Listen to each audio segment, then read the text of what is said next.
은총이는 이제 제 아들입니다. 단호한 구하나의 목소리가 벼락처럼 울려 퍼졌습니다. 그게 무슨 소리야? 난 너한테 은총이 우울증 치료만 맡겼다. 하지만 구하나가 신여진의 눈앞에 내민 건 가족관계 증명서였습니다. 거기에는 은총이가 구하나의 아들이라는 사실이 명확하게 나와 있었습니다. 은총이 우울증만 치료되면 저를 또 정신병원으로 보내버릴 생각이었겠죠. 하지만 이제 다 끝났어요. 은총이 엄마는 저고 회장님은 은총이한테 접근 금지 명령이 떨어질 거예요. 구하나가 신여진으로부터 은총이를 되찾고 신여진이 결국 눈물로 반성하게 된다는 이야기를 해보려고 해요. 그 전에 오늘도 보러 와주셔서 감사합니다. 여러분들의 가정에 평안과 행복이 깃들기를 바라며 신데렐라 게임 리뷰 시작하겠습니다. 초등학교 운동장에 흐드러지게 핀 꽃들 사이로 구하나와 은총이가 걸어갔습니다. 입학식 날 떠들썩한 아이들과 학부모들이 삼삼오오 모여 있었습니다. 구하나는 은총이를 다정히 바라보며 웃음 지었습니다. 은총이는 여전히 표정이 굳어 있었지만 구하나는 기운을 내라는 듯 곁에서 응원했습니다. 오늘부터 여기서 새로운 친구도 많이 사귀고 즐겁게 지내자. 구하나는 몸을 살짝 기울여 은총이와 시선을 맞추었습니다. 은총이는 작게 고개를 끄덕이며 목소리를 낮추었습니다. 알겠어. 그런데 왠지 긴장돼. 은총이 목소리에 묻어나는 우울감이 여전히 무거웠지만 구하나는 손을 꼭 잡으며 부드럽게 미소를 지어 보였습니다. 선생님과 다른 학부모가 모여있는 앞에서 구하나는 가슴을 활짝 펴고 모두에게 소개했습니다. 안녕하세요. 오늘 입학하는 은총이 엄마입니다. 이 말에 은총이의 눈이 잠시 커졌지만 곧 고개를 숙이고 얼굴을 살짝 붉혔습니다. 주변 학부모들이 박수를 치며 환영해 주었고 선생님도 은총이에게 앞으로 즐겁게 지내자고 말했습니다. 은총이는 선생님에게 살짝 목례를 하고 구하나에게 의지하듯 팔을 잡았습니다. 멀리서 지켜보던 신여진은 시종일관 무표정하게 아니면 조금은 못마땅하다는 듯한 눈빛을 보냈습니다. 은총이의 우울증 때문에 한 달 안에 상태를 호전시켜야 한다는 거래의 조건이 머릿속에 맴도는 듯 신여진은 묘한 기색으로 그 장면을 내려다보았습니다. 작은 목소리로 혼잣말을 내뱉었습니다. 한 달 후면 이 상황도 끝나겠지. 표정은 차가웠지만 은총이를 위해 이 모든 걸 잠시 참아주자는 생각이 동시에 스쳐 지나갔습니다. 구하나는 아이들이 줄 맞춰 교실로 들어가는 순간에도 은총이 손을 꼭 쥐고 격려했습니다. 은총이는 주위가 낯선지 계속 주저했지만 구하나는 최대한 밝은 에너지를 전해주려 애썼습니다. 주변 엄마들이 구하나에게 다가와 은총이 엄마도 참 듬직하다고 말하자 구하나는 연신 감사 인사를 전했습니다.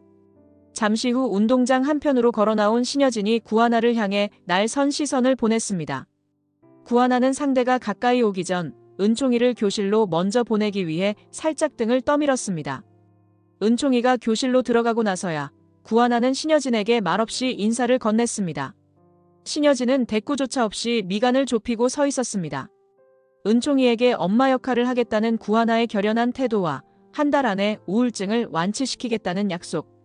신여진은 속으로 한 달 후엔 구하나를 간단히 치워버리면 될 거라고 여전히 생각했습니다.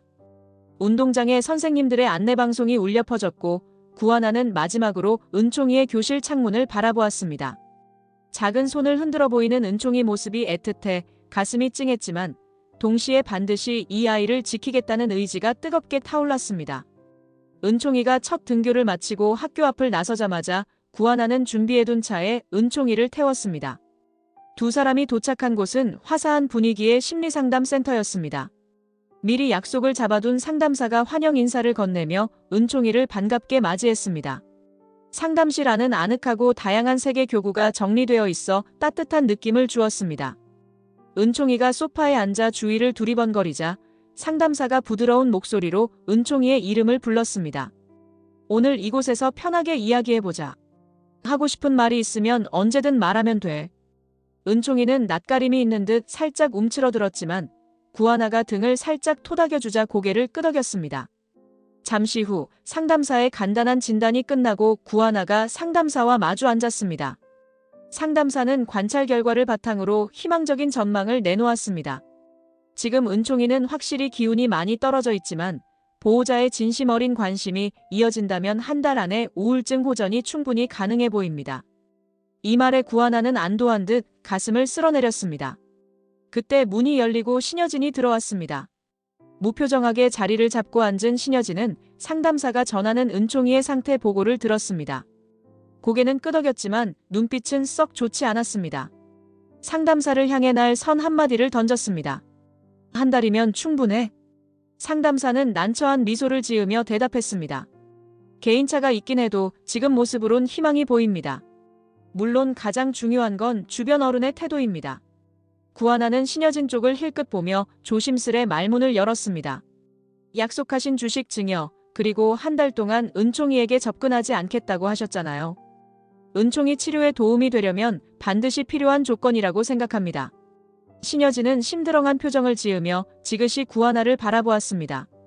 다소 거친 목소리로 답변했습니다. 알았다. 한 달 후 내 눈앞에서 결과가 어찌 될지 보자고. 그때까지 은총이는 신경 안 쓸 테니 네가 책임지고 고쳐봐. 말끝에 비웃음이 감도는 기색이 역력했지만 구하나는 동요하지 않고 고개를 숙여 인사했습니다. 상담사는 그 분위기를 느끼고 은총이 치료 계획표를 구하나와 함께 검토해 주었습니다.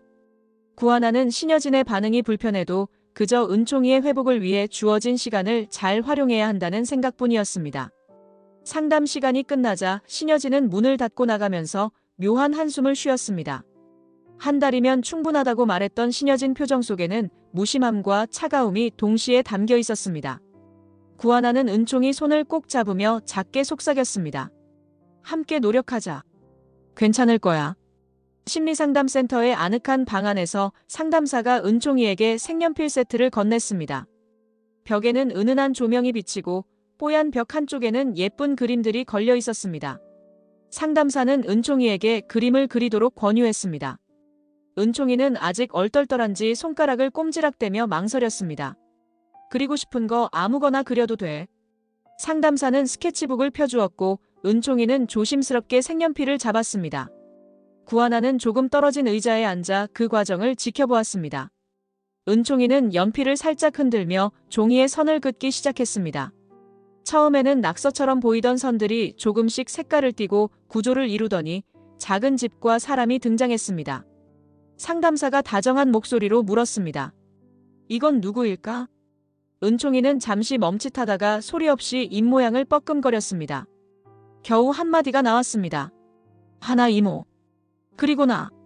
구하나는 그 말에 가슴이 먹먹해졌습니다. 상담사는 고개를 끄덕이며 부드럽게 미소 지었습니다. 이 집 안에서 두 사람이 함께 있네. 어떤 마음으로 그렸는지 말해줄 수 있을까? 은총이는 연필을 내려놓고 작은 목소리로 이야기했습니다. 하나 이모가 엄마였으면 좋겠어. 그 순간 구하나는 숨이 멎을 듯한 충격과 함께 가슴이 벅차올랐습니다. 은총이를 향한 애틋함이 더욱 강하게 밀려들었습니다. 구하나는 떨리는 목소리로 조심스레 입을 열었습니다. 괜찮아. 이모는 늘 은총이 편이야. 상담사는 상황을 지켜보다가 은총이 마음속 깊은 곳에서 나온 바람을 어떻게 풀어가야 할지 안내해 주었습니다. 보호자가 아이에게 충분한 안정감과 믿음을 줄 때 우울증은 빠르게 나아질 수 있어요. 구하나는 결연한 눈빛으로 고개를 끄덕이며 은총이의 손을 살짝 잡았습니다. 반드시 널 웃게 해줄게. 시간이 흐르고 상담사는 두 사람의 모습을 조용히 지켜보다가 마지막으로 조언을 전했습니다. 아이에게 가장 큰 치료자는 가까운 보호자의 진심이에요. 치료 계획에 따라 그림치료, 놀이치료를 병행하면 좋겠어요. 그리고 가장 중요한 건 마음을 함께 나누는 거예요. 구하나는 상담사의 말을 가슴에 새기며 진심 어린 표정을 지었습니다. 은총이는 조용히 자신만의 그림 세계에 다시 집중했고 구하나는 조용히 곁에서 지켜보았습니다. 그런 장면을 지켜볼 때마다 구하나는 이 작은 존재를 절대로 포기하지 않겠다는 다짐이 더욱 강해지는 것을 느꼈습니다. 그림 속 집과 두 사람. 그 단순한 장면이 은총이에게는 간절한 소망이자 위안이 됨이 분명했습니다. 조용한 카페 창가에서 황진구가 휴대전화를 만지작거렸습니다. 커피잔도 채 입에 대지 않은 채 창밖만 하염없이 바라보는 모습에서 불안이 엿보였습니다. 곧 윤세영이 등장해 테이블에 앉았습니다. 최명진은 그 옆자리에 자리 잡고 윤세영에게 날카로운 눈빛을 보냈습니다. 윤세영은 꾸민 표정을 지으며 황진구에게 한마디를 던졌습니다. 오늘은 몸이 안 좋았어. 그래서 병원도 못 갔어. 최명진은 잔소리하듯 말을 보탰습니다. 세영이한테 관심 좀 써줘. 황진구는 여전히 의심을 거두지 못한 눈빛이었습니다. 최근에 병원 갈 때마다 혼자 가고 서류나 초음파 사진도 보여주지 않으니 이상할 수밖에 없잖아. 윤세영은 눈살을 찌푸리고 억지 웃음을 띄었습니다. 아직 안정기 아니고 나도 혼자 있고 싶을 때가 있어.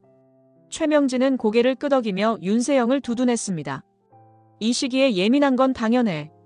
너무 닥달하지 마. 하지만 황진구는 마음속 의혹이 쉽게 사라지지 않았습니다. 최근 윤세영의 행동들은 수상한 부분이 많았습니다. 검진일이 겹칠 때마다 혼자 가겠다고 고집을 부리고 주변에는 임신 중이라며 온갖 특혜를 요구하지만 정작 결정적인 순간마다 회피하는 모습이 반복되었습니다. 윤세영은 천연덕스럽게 말을 이어나갔습니다. 내일부터는 집에서 더 조심할 거야. 그러니까 큰 걱정 안 해도 돼. 최명진은 헛기침하며 황진구에게 한마디를 던졌습니다. 결혼 날짜도 잡아야 하지 않겠니? 이제 슬슬 준비해야지. 황진구는 말없이 커피잔을 들어 한 모금 마셨습니다. 눈빛에는 의심과 착잡함이 뒤섞여 있었습니다. 한편으로는 윤세영이 정말 임신했을지도 모르기에 함부로 몰아붙이기 조심스러웠지만 다른 한편으로는 거짓말을 하는 듯한 수많은 단서들이 꼬리에 꼬리를 물고 떠올랐습니다. 윤세영이 자리를 뜨자 최명지가 작게 혀를 찼습니다. 세영이 잘 보살펴. 혹시라도 무슨 일 생기면 책임 못 져. 황진구는 대꾸 없이 카페 창문 너머만 물끄러미 바라보았습니다. 의심이 점차 커지고 있었지만 확실한 증거가 없어 답답할 뿐이었습니다. 그러나 머지않아 모든 사실을 확인할 수 있으리라는 예감이 속에서 꿈틀거렸습니다. 그리고 그날이 오면 이 관계가 어떻게 바뀔지 아무도 장담할 수 없어 보였습니다. 혜성그룹 사무실 복도에서 황진구가 허겁지겁 달려왔습니다. 손에는 문서 한 장이 움켜쥐어져 있었고 얼굴에는 분노가 서려 있었습니다. 사무실 문을 박차고 들어간 황진구가 바깥 창가에 서 있는 신여진에게 목소리를 높였습니다. 세영이 임신이 아니었습니다. 신여진은 느릿하게 돌아보며 황진구 손에 들린 자료를 살펴보았습니다. 얼굴이 점점 굳어졌습니다.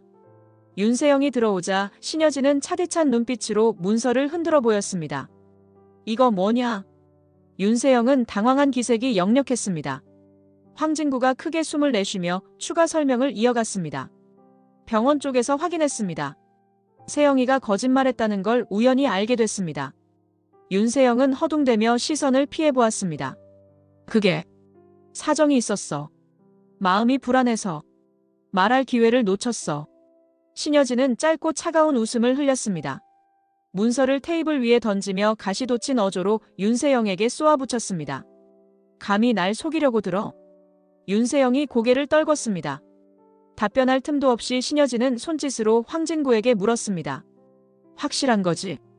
황진구는 무겁게 고개를 끄덕였습니다. 네. 사실 무근입니다. 순간 신여진 눈빛이 번뜩였습니다. 파혼이라는 단어가 머릿속을 스친 듯 단호하게 결정을 내렸습니다. 이 결혼은 끝이야. 당장 그만둬. 윤세영은 눈물을 머금은 채 변명을 늘어놓으려 했지만 신여진은 들으려 하지 않았습니다. 이미 틀렸어. 그딴 거짓말을 해놓고도 아직도 결혼 소리가 나와. 황진구는 윤세영의 모습을 지켜보며 복잡한 표정을 지었습니다. 거짓말이었다는 사실에 분노가 치밀었지만 한편으로는 이렇게 상황이 터져버린 걸 어떻게 수습해야 할지 머릿속이 어지러웠습니다. 윤세영은 끈질기게 한 번 더 붙잡을 듯했지만 신여진의 단호한 태도에 주춤했습니다. 작은 목소리로 변명 비슷한 말을 내뱉었습니다. 그냥 불안해서 그랬어요. 황진구가 떠날까봐 무서워서. 신여진은 고개를 돌려버렸습니다. 나가. 낮게 깔린 목소리가 분명한 명령이었습니다.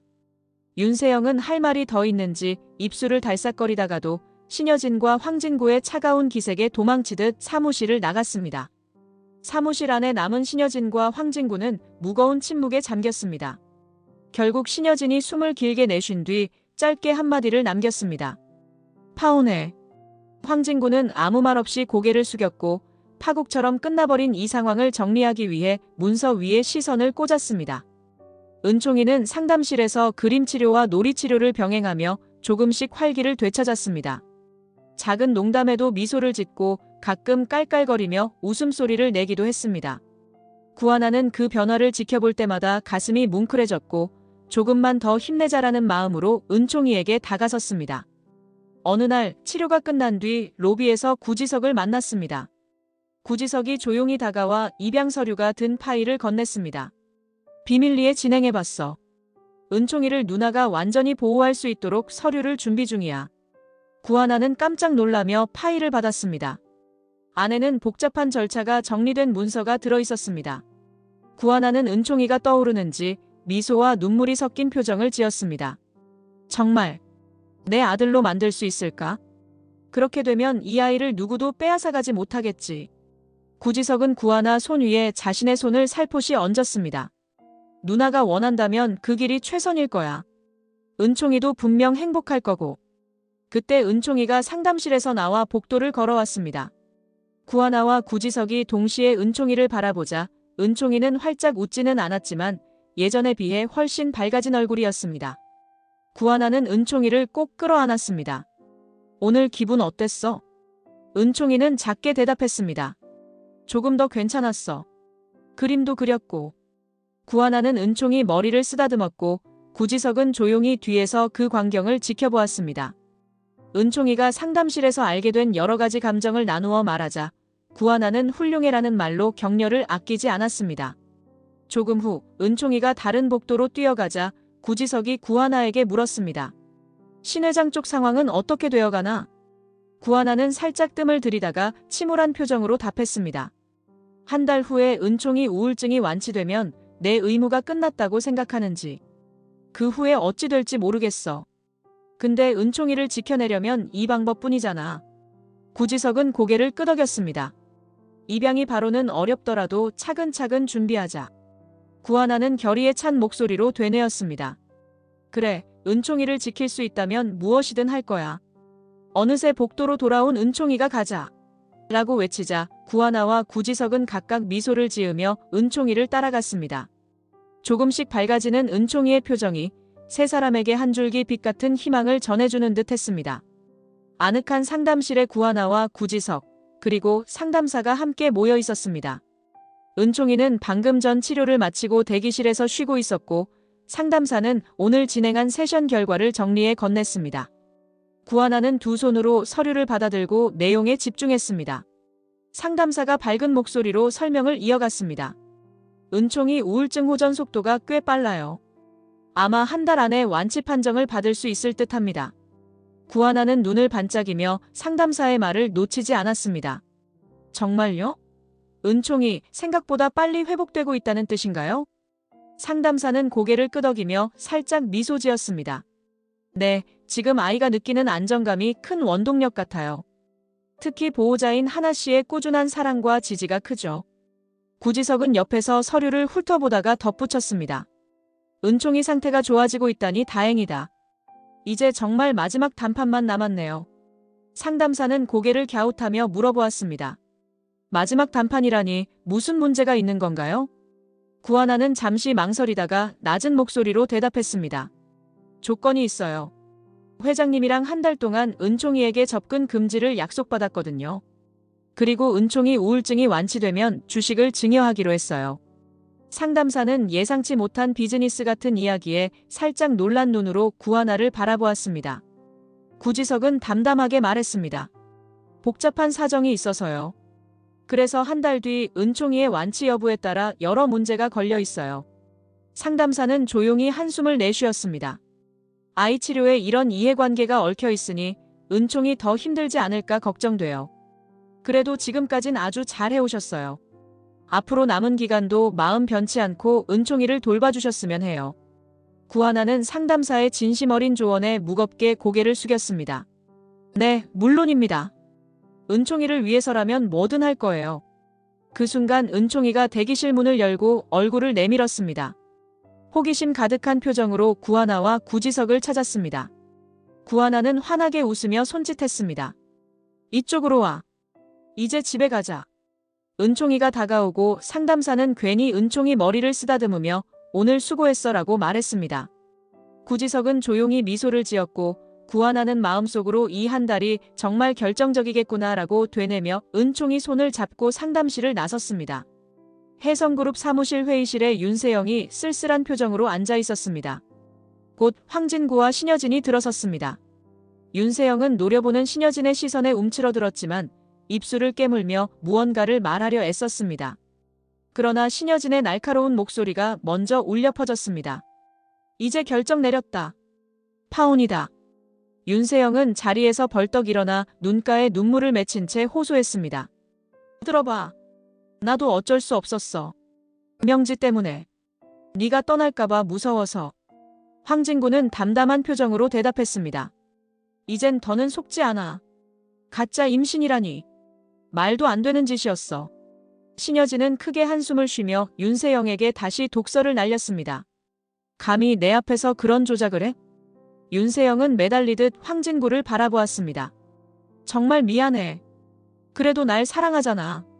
황진구는 고개를 저으며 답했습니다. 그 감정 네가 먼저 짓밟았어. 잠시 침묵이 흐르고 윤세영은 책상 위에 청첩장 그림을 펼쳐 보였습니다. 아직 인쇄조차 되지 않은 시안이었지만 그 위로 윤세영의 눈물이 떨어졌습니다. 널 향한 내 마음은 진심이었는데. 이게 뭐야? 신여진은 손바닥으로 책상을 탁 치며 윤세영을 노려보았습니다. 그만둬. 더 들을 가치도 없어. 윤세영은 아무 말도 못하고 눈물만 훔쳤습니다.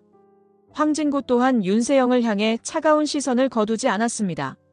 상황이 완전히 끝났다는 걸 서로가 직감하는 분위기였습니다. 실망과 분노가 교차하는 신여진이 몸을 돌리며 손짓하자 황진구는 고개를 끄덕였습니다. 결국 둘은 윤세영에게서 등을 돌린 채 문 밖으로 걸어나갔습니다.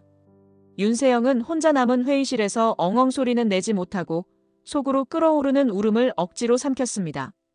굳게 닫힌 문 앞에서 신여진이 황진구를 흘끗 보았습니다.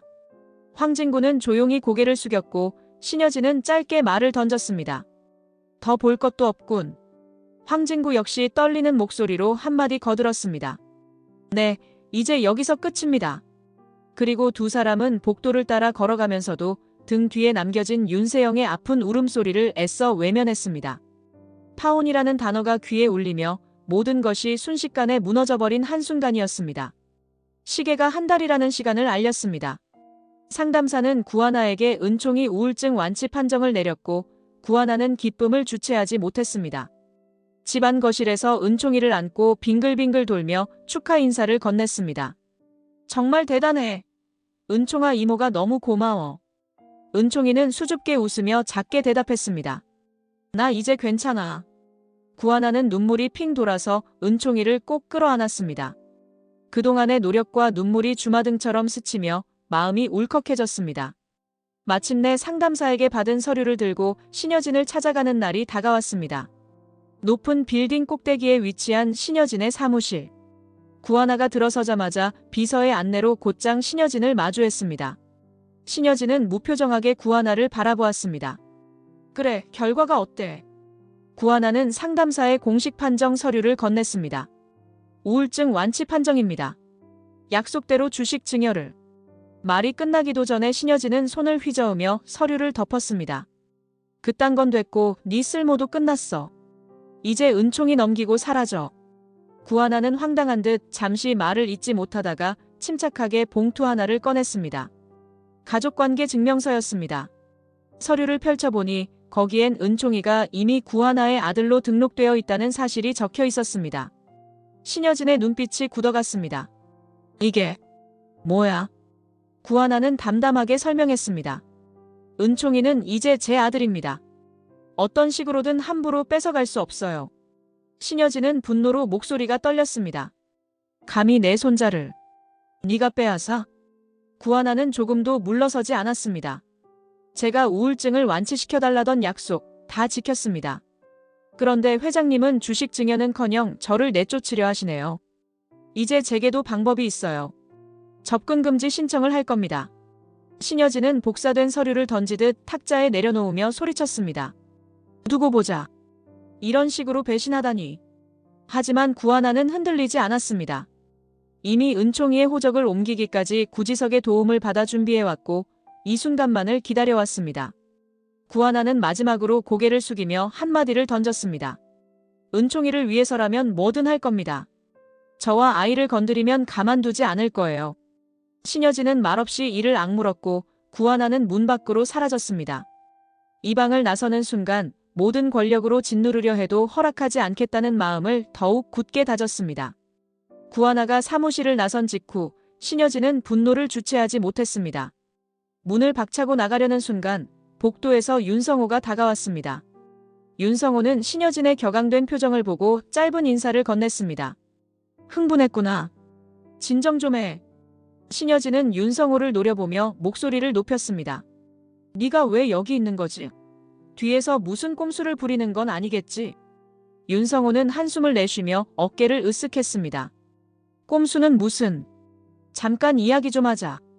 억지로 회장실로 돌아간 두 사람. 신여진은 의자에 거칠게 몸을 던지듯 앉았고 윤성호가 조용히 맞은편 자리를 잡았습니다. 신여진의 눈동자는 싸늘하게 빛났고 윤성호는 차분하게 말을 꺼냈습니다. 사태를 뒤집을 제일 쉬운 방법이 뭔지 몰라서 헤매는 거냐? 신여진은 입꼬리를 올리며 비웃듯 말했습니다. 그게 뭔데? 하나를 없애버리는 거. 지금 당장 그러고 싶지만 괜히 시끄러워지면 안 돼. 윤성호는 설마 그런 극단적인 건 아니지라는 표정으로 고개를 절레절레 흔들었습니다. 바로 너 스스로 반성하고 하나에게 사과하는 거야. 마음을 돌이키면 사태를 평화롭게 돌릴 여지라도 생기지 않겠나. 신여진은 그 말에 코웃음 쳤습니다. 사과? 내가 왜? 그게 말이 된다고 생각해? 윤성호는 살짝 미간을 찌푸렸습니다. 지금 이대로 가면 은총이도 잃고 결국 네가 가진 것 전부 무너질 수도 있어. 기업 사냥으로 키운 제국이 결코 영원하지 않다는 걸 깨닫길 바란다. 저녁 무렵 신여진은 회장실에 혼자 남아 마음을 추스르려 노력했습니다. 서류 더미를 치우고 책상 위를 정리해 보았지만 머릿속은 구하나가 내민 가족관계 증명서 생각으로 가득 차 있었습니다. 브라인드 사이로 보이는 도시의 야경은 차가웠고 어둠이 깔린 창밖을 보며 중얼거렸습니다. 가짜 딸 조작. 정신병원 계획. 내가 너무 갔나. 스스로도 인정하기 힘든 과오들이 머릿속에서 요란하게 울렸습니다. 그러다 문득 책상 위 사진 액자를 무심코 바라보았습니다. 그 액자에는 어린 은총이와 함께 찍은 사진이 있었습니다. 은총이가 아이처럼 환하게 웃고 있는 모습이었습니다. 신여진의 표정에 일순 흔들림이 스쳤습니다. 그때 문이 열리며 윤성호가 조용히 들어왔습니다. 신여진은 귀찮다는 듯 고개를 돌렸습니다. 또 뭔 일이야? 윤성호는 한숨을 내쉬며 낮은 소리로 대답했습니다. 이런 식으로 후회만 하면 무슨 소용이 있겠어. 신여진은 책상을 치며 짜증스럽게 반응했습니다. 후회? 그런 거 안 해. 그냥 이 상황이 웃겨서 그래. 윤성호는 잠시 침묵하다가 조금 더 부드러운 목소리로 조언했습니다. 얼마 전에도 말했지만 사과하는 게 해결책일 수 있어. 하나도 은총이도 네가 조금만 진심 보이면. 신여진은 그 말에 버럭 소리를 질렀습니다. 됐어. 내가 왜 굽혀야 하는지 아직도 모르겠어. 그때 사무실 밖 복도에서 구하나가 문 앞을 지나가다가 안에서 들리는 고함 소리를 듣고 잠시 걸음을 멈췄습니다. 문틈으로 신여진의 목소리가 뚜렷이 새어나왔습니다. 가짜 딸로 조작까지 했는데 정신병원 보낼 생각까지 했는데 이제 와서 어떻게 용서를 빌라는 거야. 너무 심했나? 그래도 어쩔 수 없었어. 구하나는 듣고도 담담한 표정을 유지하려 애썼습니다. 윤성호가 다시 한번 신여진을 달래려 했지만 신여진은 손짓으로 그 말을 잘라버렸습니다. 그만 가. 결국 윤성호가 문을 열고 나오는 길에 구하나와 시선이 부딪혔습니다. 윤성호는 들었냐는 듯 물어보지도 않고 그저 말없이 고개를 떨어뜨렸습니다. 구하나는 작게 고개를 끄덕이며 회장실 문을 바라보았습니다. 안에서 들려오는 신여진의 거친 숨소리가 느껴지는 듯 했습니다. 구하나는 깊은 숨을 내쉬며 복도를 따라 천천히 걸어나갔습니다. 과거에 있었던 조작이며 정신병원 계획까지 모두 확인했습니다. 분노와 슬픔이 교차했지만 동시에 스스로를 다잡았습니다. 더 이상 물러날 수도 없다. 그 각오가 조용히 굳어지는 순간이었습니다. 밤이 깊어 사무실 불이 모두 꺼지고 신여진은 아무도 없는 건물 최상층 회장실 창가에 앉아 있었습니다. 창밖으로 보이는 번쩍이는 도시 불빛이 쓸쓸하게 반짝였습니다. 눈앞에는 과거 은총이와 함께 찍은 사진 몇 장이 흩어져 있었습니다. 그 중에는 놀이터에서 환하게 웃던 순간도 있었고 집안 소파에서 장난치며 찍은 순간도 있었습니다. 신여진은 사진을 하나하나 들춰보다가 흐릿한 미소를 지었습니다. 그러나 그 미소는 곧 한숨으로 바뀌었고 다시 떨리는 목소리로 중얼거렸습니다. 왜 이런 식이 됐을까? 정말 모든 걸 망쳤나? 시간이 어느새 새벽. 신여진은 지쳐서 소파에 몸을 기댄 채 휴대전화를 꺼냈습니다. 망설이는 듯 하다가 전화부를 뒤적여 이름을 찾았습니다. 곧 벨이 울리고 화면에 구하나의 번호가 떴습니다. 수화기 너머로 낮고 잠긴 목소리가 울렸습니다. 이 시간에 무슨 일이세요? 신여진은 스스로도 놀랄 만큼 차분한 어조로 말했습니다. 조금 할 말이 있어서.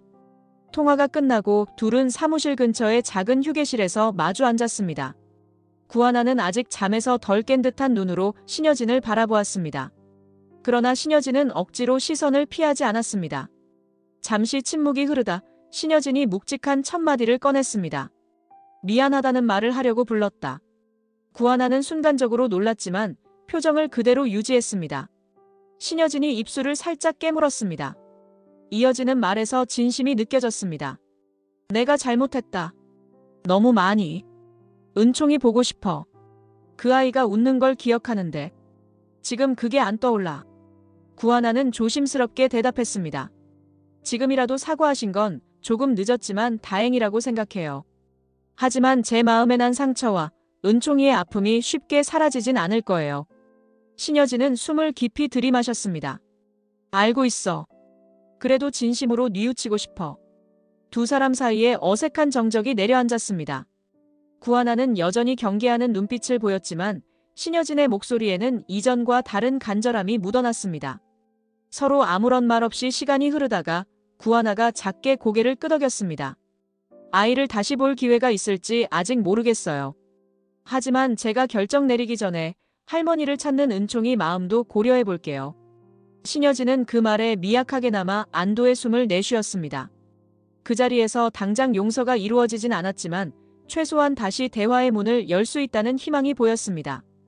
다음 날 아침 구하나는 은총이 손을 잡고 조용히 집 현관문을 나섰습니다. 휴대전화가 울렸고 신여진이 약속 장소로 보내온 위치 메시지를 확인했습니다. 구하나는 아이와 함께 그곳으로 이동하며 여러 생각에 잠겼습니다. 아직 완전히 믿을 순 없지만 은총이 마음을 고려해보자. 그 결심이 머릿속을 맴돌았습니다. 도착한 곳은 한적한 공원이었습니다. 커다란 나무 아래 신여진이 서서 멍하니 땅을 바라보고 있었습니다. 은총이는 살짝 긴장한 기색을 보였지만 구하나가 등을 가볍게 두드려주자 조심스레 앞으로 나아갔습니다. 신여진이 고개를 들고 은총이를 바라보는 순간 간신히 낮은 목소리를 내뱉었습니다. 오랜만이구나. 은총이는 걸음을 멈추고 잠시 머뭇거렸습니다. 그동안 있었던 상처, 불신, 슬픔이 교차하는 듯 아이의 눈에 살짝 눈물이 맺혔습니다. 구하나가 조용히 은총이 어깨에 손을 올려주자 은총이는 한 발 내디뎌 신여진 앞으로 다가섰습니다. 신여진은 은총이를 부둥켜 안고 싶어 보였지만 조심스럽게 손을 뻗었습니다. 떨리는 목소리가 이어졌습니다. 정말 미안하다. 할머니가 모든 걸 잘못했어. 은총이는 잠시 숨을 고른 뒤 눈물을 터뜨리듯 흐느꼈습니다. 힘들었어. 이모가 있어서 괜찮았지만 할머니 보고 싶긴 했어. 신여진은 은총이를 품에 안고 흐느끼며 마음속 후회를 쏟아냈습니다. 수많은 거짓과 상처를 주었던 행동들을 늦었지만 어떻게든 진심으로 사죄하고 싶다는 듯이 구하나는 멀찍이 떨어져 그 모습을 지켜보았습니다. 이윽고 은총이가 울음을 그치자 신여진이 얼굴을 들어 구하나를 바라보았습니다. 눈가가 빨갛게 물들어 있었습니다. 짧게 말을 건넸습니다. 정말 고마워. 은총이. 이렇게 잘 키워줘서. 구하나는 바로 대답하지 않고 조심스럽게 다가와 은총이 등을 토닥였습니다. 아직 다 용서한 건 아니에요. 하지만 은총이가 원한다면 만나게 해줄 생각은 있어요. 신여진은 작게 고개를 끄덕였고 은총이는 신여진 품 안에서 한 번 더 훌쩍였습니다. 아침 햇살이 공원 잔디를 비추었고 세 사람이 서 있는 풍경이 조용히 흔들렸습니다. 긴 갈등 속에서 처음으로 밝아진 희망의 한 줄기가 비치듯 작지만 새로운 출발이 느껴지는 순간이었습니다. 구하나는 그 장면을 보며 마음 깊은 곳에 있던 응어리가 살짝 풀리는 듯한 기분을 느꼈습니다. 아직 해야 할 이야기와 풀어야 할 오해가 남아 있었지만 이제 은총이에게도 작고 따뜻한 길이 열렸음을 믿고 싶었습니다. 신여진은 그런 구하나를 바라보면서 결코 쉽지 않은 사죄의 길이지만 지금이라도 시작하길 다행이라 여겼습니다. 세 사람이 서 있는 공원 한가운데 부서지는 햇살처럼 새로운 희망이 번져갔습니다. 이번 영상 재미있으셨으면 구독과 좋아요 부탁드립니다. 구독은 저에게 큰 응원이 됩니다. 오늘도 시청해주셔서 감사합니다.